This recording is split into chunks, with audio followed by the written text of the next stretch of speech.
Саламатсыңарбы? Бүгүн биз силер менен тилекке каршы канчалаган адамдардын жашоосун эмнелер бузуп жаткандыгы жөнүндө сүйлөшөбүз. Болгулап жатсаңар керек. Албетте, бул ирет көз каранды болгон көндүм адаттар тууралуу кеп кылабыз. Эмне үчүн адамдар психоактивдүү заттардын зыяндуулугун билип туруп, аларды колдонууну уланта беришет. Мындай көз карандылык кантип бардык жашоо пландарын, максаттарды жана кыялдарды жок кылат. Ошондой эле мындай тузакка түшүп калуудан кантип сактануу керек? Дал ушулар тууралуу кеп кылабыз. Айрымдар тамеки, насвай, пиво, шарап, баңги заттар көз карандысыз эр жеткен жашоонун белгиси деп ойлошот. Бирок бул андай эмес. Өзүңүз ойлоп көрүңүз. Эгер адам тамекиге, алкоголго же баңги затка көз каранды болсо, кайсы көз карандысыздык тууралуу кеп болуп жатат дешиңер мүмкүн. Макул. Бирок эмне үчүн дароо эле көз карандылык? Өзүңүздү башкарууга болот да дешиңер мүмкүн. Бул көпчүлүктү тузакка түшүргөн психоактивдүү заттар тууралуу негизги мифтердин бири. Келгиле, бул кандайча болорун жана эмне үчүн бул миф иштебей тургандыгын аныктап көрөлү. А дегенде психоактивдүү заттар деген эмне экенин эстеп көрөлү. Психоактивдүү заттар ар кыл жол менен адамдын аң сезимине жана психикалык абалына таасир этүүчү заттар болуп саналат. Организм бул заттарга тез эле көнүп кетет. Ошондуктан аларга болгон көз карандылык пайда болот. Таң калышыңар мүмкүн. Бирок көз карандылыктын курамына баңги заттар, алкоголь жана никотин гана эмес, бизге тааныш болгон чай, кофе жана шекер да кирет. Ооба, алар да адамда көз карандылыкты жаратат. Күмөн санап жатсаңыз, эртең менен кадимки кофе же чайдан баш тартып, анын ордуна жөнөкөй сууну ичип көрүңүз. Ойгону бир аз кыйын болуп, маанай анчалык жакшы боло бербейт. Же болбосо сизде таттууну жакшы көрсөңүз, анда таттуулардан бир аз убакытка баш тартып көрүңүз. Ошондо сиз аларды канчалык жегиңиз келгенин баамдайсыз. Эмне үчүн андай? Бул заттар албетте аң сезимди түздөн түз өзгөртпөйт. Бирок кофе менен чайдагы кофеин менен таурин булчуңдардын басымын жана тонусун күчөтүп, аларды көбүрөөк энергия корун сарптоого аргасыз кылат. Биздин мээбизге жага тургандай сергектикти пайда кылат. Ал эми шекерде, канттуу татымдарда жана суусундуктарда камтылган глюкоза көбүнчө эң азыктуу, демек мээнин сүйүктүү тамагы. Ошондуктан биз таттуу нерсени кайра-кайра жегибиз келет. Баса, энергетикалык суусундуктар ушул принцип боюнча иштейт. Алардын курамында кофеин, таурин жана шекер бар, бирок жогорку дозада. Жарнамада бизге алар дем берет, күч, кубат жана энергия берет деп айтышат. Чындыгында, албетте алар эч нерсе бербейт. Алар организмде болгон ресурстарын сарптоого гана түрткү берет. Аларды туруктуу колдонсоңуз, чарчап чалыгууга, күч кубаттын төмөндөшүнө жана кээ бир учурларда олуттуу ооруларга калышыңыз мүмкүн. Бирок көз карандылык кандайча пайда болот жана эмне үчүн аны жеңүү ушунчалык кыйын, кээде мүмкүн эмес? Адам кандайдыр бир психоактивдүү затты колдонгондо ырахатка батып же ыңгайсыздыктан арылат. Бул психикалык көз карандылыктын пайда болушуна алып келет. Бул затты кайра-кайра колдонууну азаптуу каалоону пайда кылат. Мындай көз карандылык ар дайым психикалык тартылуу менен коштолот. Каалаган заттар ойдон кетпейт, туруп алат. Мисалы, бир чынык кофе, тамеки, бөтөлкө сыра же дары тууралуу ойлор. Психоактивдүү затты үзгүлтүксүз колдонуу менен физикалык көз карандылык пайда болот. Алсыз организм кадимкисиндей иштей албайт. Ал эми зат жок болсо, чегинүү синдрому пайда болот. Затка физикалык көз карандылык ага өтө күчтүү берилүү менен мүнөздөлөт. Ал тамак ашка, турак жайга же коопсуздукка муктаждык болобу, жашообуздун башка муктаждыктарын четке кагат. Кийинки дозаны табуу жана аны колдонуу турмуштук зарылчылыкка айланат. Ал эми көпчүлүк заманбап дары-дармектер үчүн физикалык көз карандылык биринчи колдонуудан кийин эле пайда болот. Бирок адамдар кылымдар бою ар кандай психоактивдүү заттарды, ошол эле чайды, кофени колдонуп келишкен да. Жада калса кокаин жана апиим адамдарга илгертен бери эле белгилүү болгон. Балким анчалык деле кооптуу эместир. Келгиле видеороликту көрөлү. Видео сизге мындай суроолорго жооп табууга жардам берет.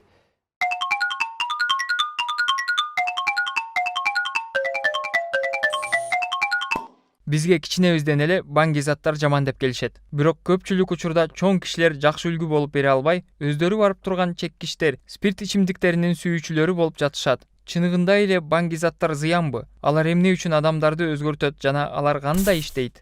Алгачкы баңгизаттар жөнүндө маалыматтар биздин заманга чейин 5000 жыл мурун жашаган шумерлер аркылуу белгилүү болгон. Ар кандай маданияттын өкүлдөрү баңгизаттарды ар кандай максатта колдонушкан. Кытайлыктар гашишти унутчаактыктан жана жөтөлдөн кутулууга жардам берген дары чөп деп эсептеп келишкен. Ал эми скифтер кара куура айдын уруктарын мончу жылытуу үчүн, ал эми түштүк америкалык индеецтер духтарды чакыруу салтанаттарында кока жалбырактарын чайнашкан. Керек болсо байыркы атактуу белгилүү грек поэти Гомер өзүнүн Одиссей жөнүндөгү эпопеясында Елена Прекраснаяга тартуу кылынган оор күндөрдү унутууга жардам берген дары-дармек жөнүндө жазган. Сиздер түшүнгөндөй, баңгизаттар өздөрүнүн өзгөчө касиетине байланыштуу медицинада кеңири пайдаланылган. Ар түрдүү уулар, майлар жана чөптөр адамдарга оору, уйкусуздук, суук тийүү, чарчоо же көңүл чөгүү жана башка сыяктанган маселелерди чечүүгө жардам берген. Керек болсо, бүгүнкү медицинада алардын кээ бирин катуу оорулуу адамдардын оорусун жеңилдетүү үчүн колдонуп келе жатышат. Эгер чын эле табияттын сыйкырдуу чөптөрү жана алардын синтетикалык орун басарлары дарылоого жардам берип, ооруну жеңилдетип жатса, анда адамдын ден соолугуна коркунуч келтирип жаткандыгын эмне менен түшүндүрүүгө болот? Баңгизаттардын бардыгы түз же кыйыр түрдө мээнин сыйлоо системасына багытталган. Ооба, кадимки эле жаныбарларды тарбиялоодо колдонгон кызыктыруу системасы. Бирок мында циркте ойногон айванаттын ордунда адам турат. Баңгизаттардын көпчүлүгү канаттануу сезимин жараткан дофамин жана серотонин гормондорун иштеп чыгуусун 10 эсе көбөйтөт. Адатта алар адамда даамдуу тамак, жагымдуу музыка же достору менен болгон жолугушуу жөнүндөгү жакшы эскерүүлөр сыяктуу жакшы маанай учурунда иштелип чыгат.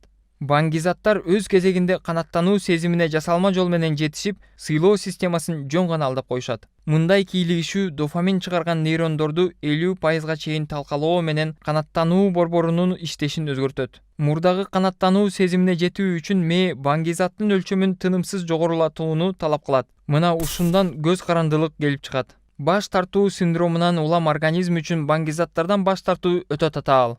Аны керектүү уунун өлчөмүн төмөндөткөн же таптакыр баш тарткан учурда адамдын физикалык жана психологиялык абалы кескин начарлап, өзгөрүү башталган учурда чыдагыс ооруларды башынан өткөргөн учурда көрүүгө болот. Оорунун айынан адам жалаң жаңы дозадан башка эч нерсе жөнүндө ойлоно албай калат. Адам канчалык көпкө баш айландырган заттарды кабыл алса, десектеги өлчөмдүн таасири ошончолук тез кыскара баштайт. Ошондуктан ал дароо эле жаңы керектөөнү талап кыла баштайт. Бул синдром баңгизат канчалык күчтүү болсо, ошончо тез калыптанат.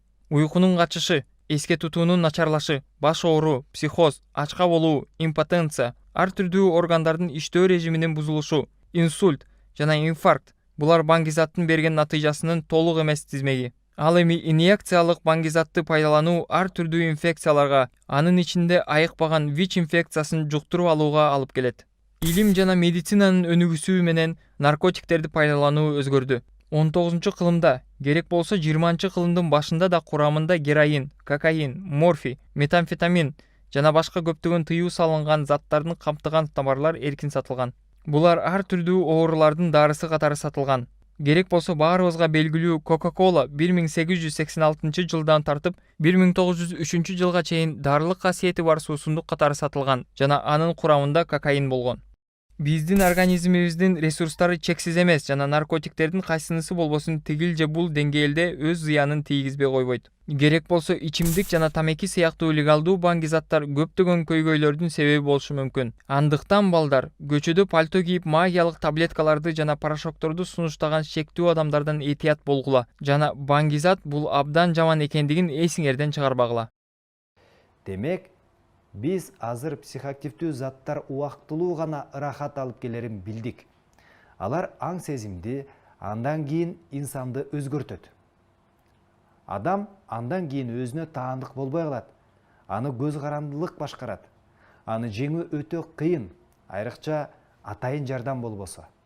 Көз карандылык бардык жашоо пландарын бузуп, жашооңузду бүлүндүрүшү мүмкүн. Психоактивдүү заттын колдонулушун көзөмөлдөө өтө татаал. Күнүнө 1 даана тамеки оңой эле кутуга, дем алыш күндөрү 1 стакан шарап, күн сайын иччү суусундукка, 1 тоголок насыбай күчтүү баңги заттарга айланат. Бул ар дайым эрк күчүнө байланыштуу эмес. ошондой эле жаш курагы жана жеке өзгөчөлүктөр, стресстик шарттар деген бар. Адам канчалык жаш болсо, көз карандылык ошончолук тез пайда болот. Психоактивдүү затка көз карандылык адамдын бүт өмүрүн өзүнө баш ийдирет. Анын бардык кыялдары жана максаттары экинчи планга өтүп, унутулуп баштайт. Көз карандылыктын туткунуна түшкөн адам тамеки, алкоголь жана баңги затын кайра колдонуп баштайт. Алар бул үчүн маанилүү жана керектүү нерселерге жумшай турган акчасын жумшайт. Өз талантын, алектенүүсүн, жакындарына арнай турган убакытын берет. Аны менен бирге ден соолугуна олуттуу зыян келтиришет. Тамекинин өпкө жана тамак рагына, инфаркт, инсульт, эркектердеги импотенция жана башка ооруларга алып келерин сиз буга чейин билесиз деп ойлойм. Насвай менен снюс андан да зыяндуу. Аларда никотиндин дозасы жогору, демек алар туруктуу көз карандылыкты жаратат. Мындан тышкары, алар ооздун жана ашказандын былжыр челдерин жеп ракка алып келет. Ичкилик дагы ден соолукка өтө зыян. Боорду бузат, мээни жана бүт организмди токсиндер менен ууландырат. Ичкилик интеллектуалдык жөндөмдүн, эс тутумдун төмөндөшүнө, мээнин жана башка органдардын начарлашына алып келери далилденген. Мындан тышкары, алкоголь адамдын жүрүм турумун көзөмөлдөөнү төмөндөтөт. Мастыктан улам уруш талаш, жаңжал, жаракат алуу жана кырсык келип чыгат. Мас адамдар агрессивдүү гана болбостон, өзүлөрү зордук зомбулукка, анын ичинде сексуалдык зомбулукка дуушар болушат. Белгилей кетүүчү нерсе, күчтүү эмес алкоголдук ичимдик деп эсептелген сыра организмге шараптан же арактан кем эмес зыян келтирет. Ошондой эле тез эле көнүп кетүү коркунучу бар. Мындан тышкары, сыра организмдеги гормоналдык системанын өзгөрүшүн шарттап, семирүүгө, гормоналдык бузулууларга жана тукумсуздукка алып келет. Кош бойлуу кезде ичкилик ичүү өзгөчө кооптуу. Аялдардын бойдон түшүп калуу жана өлү төрөлүү, ал эми балада ички органдардын жана нерв системасынын бет түзүлүшүнүн анормалдуу өнүгүшүн жогорулатат. Мындай балдар көбүнчө физикалык жана акыл эс өнүгүүсүнөн артта калышат. Мас абалында бойго өтүп калса дагы, төрөлө элек балада анормалдык коркунучун күчөтөт. Тамеки жана алкоголь балдардын жана өспүрүмдөрдүн организмине чоңдорго караганда олуттуу таасир этет. Ошондуктан көптөгөн өлкөлөрдө, анын ичинде бизде, жашы жете элек адамдарга аларды сатууга тыюу салынат. Жаштардын ден соолугу үчүн бактылуу жашоого жана көз карандысыздыкка жетүү жолундагы эң коркунучтуу тузак бул адамдын ой жүгүртүүсүн, кабылдоосун, маанайын жана жүрүм турумун өзгөрткөн жасалма же табигый баңги заттар.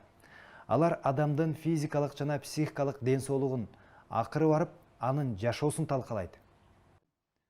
Баңги заттар организмге кандайча таасир этет? Кээ бир опиаттар деп аталган баңги заттар, апиин, морфин, героин, кызгалдак саманы, метадон организмди жайылдырат. Ойлор чаташып, сүйлөө жайлап, адам чаржайт, сүйлөөк болуп калат. Аны өз эркине баш ийдирип, бир нерсе кылууга мажбурлоо оңой. Башка баңги заттар, мисалы кокаин, амфетамин, экстази, тескерисинче алып учуп дүүлүктүрөт. Эйфориянын абалын, баарлашууга умтулууну туудурат, агрессивдүүлүктү күчөтөт. Кара курайдан жасалган баңги заттар анаша, чөп, гашиш, план алгач эйфорияны, байкабастыкты жана көңүл ачууну пайда кылат. Бирок андан кийин кыймылдын координациясын бузуп, ээлирүүгө, коркуу жана дүрбөлөңгө түшүүгө алып келет.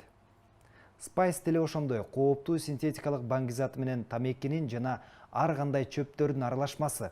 Алардын таасири кара курайдан жасалган баңги затка окшош, бирок ал күчтүү келип, тезирээк көнүп кетүү коркунучу бар. Туз сатуу боюнча жашыруун жарнамаларды көргөн чыгарсыз. Булар тузга окшош порошок түрүндөгү синтетикалык баңги заттар. Колдонулганда алар алгач эйфорияны жана энергияны жаратат. Андан кийин маанай кескин өзгөрөт. Адамдык коркуу сезими жеңет. Туздар тез эле көз карандылыкка алып келип, колдонгон сайын миңдеген нерв клеткаларын өлтүрүп, ой жүгүртүүнү жана эс тутумду бузат. Баңги заттын кайсы түрү болбосун, аны колдонуу көз карандылыкты пайда кылат. Баңги заттардын өз убагында албай калуу, адамда ооруу, калтыроо, буту колу титирөө, ысытма же муздоо, ар кандай коркуу жана тынчсыздануу сезимдери башталат. Бул абал морт же токтоп калуу белгилери деп аталат. Андан бир гана дарыгердин жардамы менен же баңгиликтин чөйрөсүн жапкан башка доза менен чыга алышат. Баңги заттары боорду жабыркатып, бөйрөккө, жүрөккө, кан тамырларга жана мээге таасир этет. Алардын айынан акыл эс төмөндөйт. Адамдар кыжырданып, чыр-чатакташат. Туугандары жана достору менен болгон байланыштары бузулат. Адам өзүнүн кадимки ишине, алектенүүсүнө болгон кызыгуусун жоготот. Кээ бир баңги заттары шприцтин жардамы менен организмге тамырлар аркылуу куюлат. Аларды колдонуу ВИЧ жана гепатит Б, С түрүнүн жугуу тобокелдигин жогорулатат. Анткени стерилденбеген ийнелер, шприцтер жана наркотикалык эритмелер аркылуу жугуу коркунучу бар. Баңги затын колдонуунун өлүмгө алып келүүчү тобокелдиктеринин бири бул ашыкча дозаны колдонуу. Дене баңги затынын көп дозасынан келип чыккан ууланууну көтөрө албайт. Кусуу, талма, дем алуунун жетишсиздиги, эс учун жоготуу, жүрөктүн токтоп калышы жана өлүм бул ашыкча дозанын кесепеттери. Баңги заттарды сатып алууга каражат издөө менен адамдар өздөрү да алдап, тоноп, уурдап баңги заттарын сата башташат. Буга мыйзам тарабынан тыюу салынган жана баңги заттын таасири астында алар тобокелдүү иштерди жасап, өздөрүнүн жана башкалардын өмүрүнө коркунуч келтириши мүмкүн. Эмне үчүн адамдар баңги заттарды колдоно башташат? Көбүнчө кызыгуудан улам же кыйындыгын көрсөтүүнү каалагандыктан. Кээде аларды колдонуунун себеби жакындары менен болгон мамилелердеги кризис, жоготуу сезими, жалгыздык, психикалык дискомфорт. Көптөр эгер бул бир жолу татып көрсөң, андан эч нерсе болбойт деген мифтерге ишенишет. Кээде тааныштарыңызга же досторуңуз буга себеп болушат. Сизден жөн эле татып көр деп суранышса же сынга калбоо үчүн макул болсоңуз, анда сиз тузакка биринчи кадам таштайсыз. Себеби ал бир эмес, бир нече жолу кайталанат. Баса биринчи дозадан эле өлүп же майып болуп калгандар бар. Жаңы кошулгандарга бул тууралуу айтышпайт. Каалаган учурда колдонуп гана, анан каалаган учурда таштап коем деген нерсе баңги затта болбойт. Дозага көнүп калган организм аны улам-улам талап кылат. Демек адам ден соолугунан, хоббисинен, эркиндигинен жана келечегинен ажырайт. Өзүңүздүн ардан тышына жол бербеңиз жана жөн эле татып көрсөң дегенге макул болбо. Өз өмүрүңүздү тобокелге салбаңыз. Ошентип, бүгүн биз эрезеге жетип, өз алдынча жашоого карай бет алган жолдо кандай тузактар күтүп турары жана аларга кантип түшүп калбаш керектиги тууралуу сүйлөштүк. Үйрөнгөндөрүңүз маанилүү жана салмактуу чечимдерди кабыл алууга, көз карандылыктан алыс болууга, жаркын жана кызыктуу жашоонун пайдасына чечим чыгарууга жардам берет деп ишенем. Мен сиздер менен коштошом. Көрүшкөнчө.